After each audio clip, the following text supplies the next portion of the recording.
और मैं पवन वर्मा जी से पूछना चाहूंगी, आपको भी लगता है कि क्या राम राजनीतिक हो गए हैं इसीलिए परहेज हो गया है, या राम इतने सब जगह हैं कि आप उनसे किनारा कर ही नहीं सकते? बीजेपी को अगर राम में बीजेपी दिखती है तो बाकी दलों को भी दिख सकती है अगर वो कोशिश करें।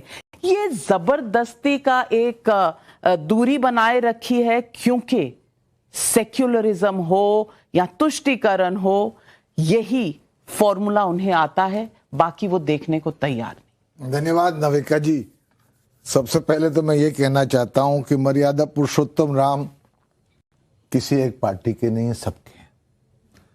और वो इसलिए हैं क्योंकि मेरे समझ पे, मेरी एक पुस्तक भी है तुलसीदास के रामचरितमानस पे, मेरे समझ से श्री राम की कल्पना ही राम जी के जीवन, अवतारित जीवन के गाथा के अलावा एक आध्यात्मिक रूप में समझना बहुत जरूरी है। तुलसीदास ही खुद कहते हैं, अगुण सगुण दोई ब्रह्म स्वरूपा, अकथ अकाथ अनादि अनूपा। यानी निर्गुण और सगुण, सगुण निर्गुण ही है और निर्गुण क्या है? ब्रह्म। ब्रह्म क्या है? अदृष्ट, अचिंत्य, संपूर्ण, पूर्ण, सर्वव्यापी, निर्गुण, जो सब में है। It is in animate and inanimate objects. तो उसमें वो जो उसकी चेतना है, जो जगत व्यापी चेतना, उसमें तो सभी समाते हैं। तो अगर आध्यात्मिक रूप से आप देखें तो श्री राम हो या शिव हो, शिव को तो ब्रह्म का इनकारनेशन ही मानते हैं, या कृष्ण हो, लीला पुरुषोत्तम कृष्ण, सब में उसी ब्रह्म की झलक है। और इसलिए मैं समझता हूं कि श्री राम के नाम पर देश में राजनीतिकरण करना गलत है। और राजनीति भी अगर हो, क्योंकि इसमें दो राय नहीं है कि बीजेपी अग्रिम श्रेणी में थी। इस भूमि पर राम एक मंदिर बनाने में, और आज एक भव्य मंदिर बन रहा है, इसके लिए मुझे खुशी है।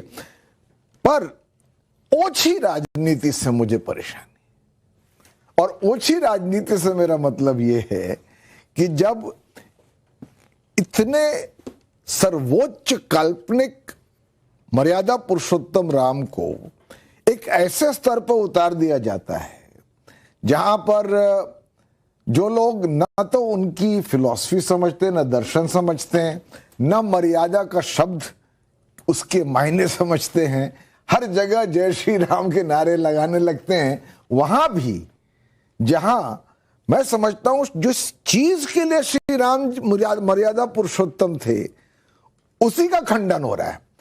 जब लक्ष्मण पूछते हैं, भरत और श्री राम का संवाद है कि आखिर इस सबसे बड़ा धर्म क्या है, तो श्री राम कहते हैं, परहित सरित सरिस धर्म नहीं भाई, परहित सरिस धर्म नहीं भाई, पर पीड़ा सम नहीं अदमाई। यानी किसी और को दुख पहुंचाने से बढ़कर कोई धर्म नहीं हो सकता, धर्म नहीं हो सकता। तो इस परिभाषा में अगर हम ले तो श्री राम सबके भी हैं। ओछी राजनीति पर उसको उतार दें तो श्री राम, जिनकी कल्पना ही ब्रह्म की थी, वो विभाजन करने लगते हैं। तो मैं समझता हूं कि बीजेपी को भी ये समझना जरूरी है, और मैं उनको बधाई देता हूं इस मंदिर के बनने की। एक करोड़ों हिंदुओं के आस्था से जुड़ा हुआ है, पर साथ साथ मैं उनसे निवेदन करता हूं कि श्री राम को कि ऐसा इस्तेमाल ना हो जिससे कि देश बटे। लेकिन आनंद रंगनाथन जी, देश को बांट कौन रहा है? ये ओछी राजनीति कर कौन रहा है? सैम पिट्रोडा जी, जिनके बारे में मैंने कहा, या संजय राउत जी, जो बार बार कहते हैं? और संजय राउत जी का अगर मैं आपको सुनवाऊं तो वो कहते हैं, मुझे लगता है कि बीजेपी ने रामलला को का अपहरण कर लिया है, और अपहरण हो गए हैं, और बीजेपी ने ऐसा कुछ नहीं किया जो शिवसेना ने नहीं किया। तो ओछी राजनीति सैम पिट्रोडा और संजय राउत कर रहे हैं, या बीजेपी सिर्फ अकेली कर रही है? धन्यवाद नाविका जी। पहले तो धन्यवाद मेरे जो फेलो पैनलिस्ट हैं, मेरी हिंदी इतनी अच्छी नहीं है तो मुझे माफ़ कीजिएगा, लेकिन मैं ट्राई ज़रूर करूँगा।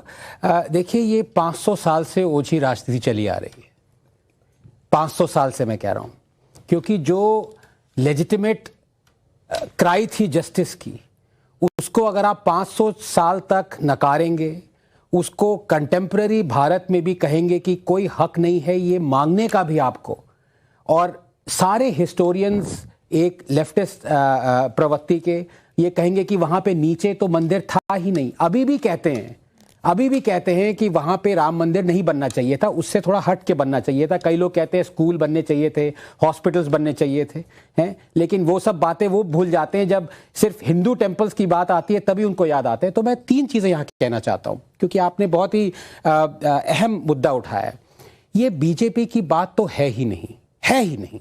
यस, बीजेपी फोर फ्रंट पे थी राम मंदिर बनाने के लिए, लेकिन उससे बहुत पहले सुधांशु जी भी मानेंगे कि बहुत सारे ऐसे लोग आए गए। 1800 की भी लड़ाई थी जहां पे 5 निहंग सबसे पहले अंदर घुसे राम मंदिर बनाने के लिए, सिख घुसे नवंबर 1858। जी बिल्कुल।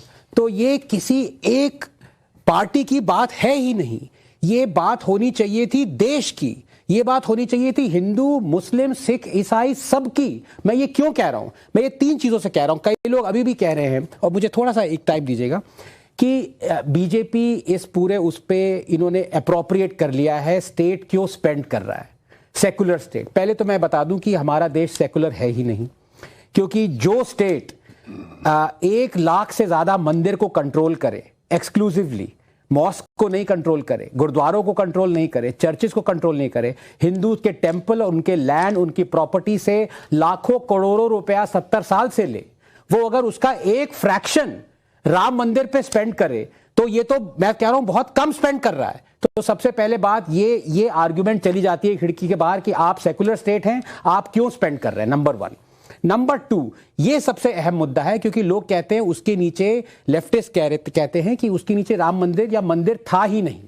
तो ये एएसआई ने सुप्रीम कोर्ट की, आप 2019 की अयोध्या जजमेंट देखिए, at pains to find out कि इवन दो ये टाइटल सूट है, यहां पे एएसआई की डिस्कवरी नहीं आती है, लेकिन सुप्रीम कोर्ट ने ये बतौर माना है कि उसके नीचे हिंदू ओरिजिन का एक टेंपल था जो कि अब नहीं है, बाबरी मस्जिद उस ढांचे के ऊपर बनी है। और जब ये अयोध्या जजमेंट आ गई, उसके बाद जब खुदाई शुरू हुई नया राम मंदिर बनाने के लिए, तो डजन्स ऑफ मूर्तियां, प्लाक, इंस्क्रिप्शंस सारे उस 1000 साल पहले के मिले, जो कि अब नए राम मंदिर में बनाए जाएंगे। सुधांशु जी इसके बारे में ज्यादा जानते होंगे। तीसरी बात, जो सैम पित्रोदा जी ने कहा कि ये नेशनल इशू नहीं है राम मंदिर, मैं उनसे बिल्कुल इस मामले में एग्री करता हूं, ये नेशनल इशू नहीं है।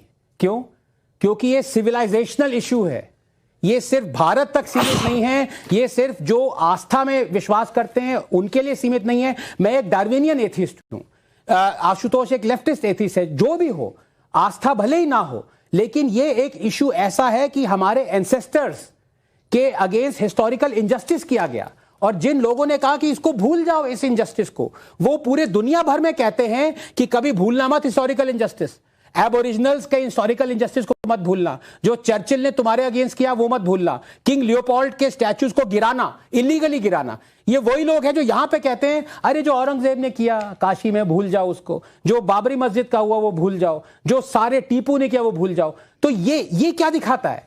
ये दिखाता है कि exclusively you hate Hindus and Hinduism. तो अब ये 3 पॉइंट्स जो मैंने आपके सामने रखे, ये एकदम क्लियर फैक्चुअली बताते हैं कि ये आस्था का सवाल नहीं है, ये हमारी सिविलाइजेशन का सवाल है। और हम पे दुनिया क्या, हम खुद शर्मसार हो जाते अगर हम ये राम मंदिर हमारे टाइम में नहीं बनता। आशुतोष जी, ये विरोध क्यों जब साइंटिस्ट भी हैं आनंद रंगनाथन, और उन्होंने साइंटिफिकली आपको बताया है राम भारत और हिंदू सिविलाइजेशन से जन्मे, और यहां से इंडोनेशिया तक गए, कंबोडिया तक गए, और दूसरी तरफ वेस्ट बैंक की तरफ भी सुधांशु जी ने बताया। लेकिन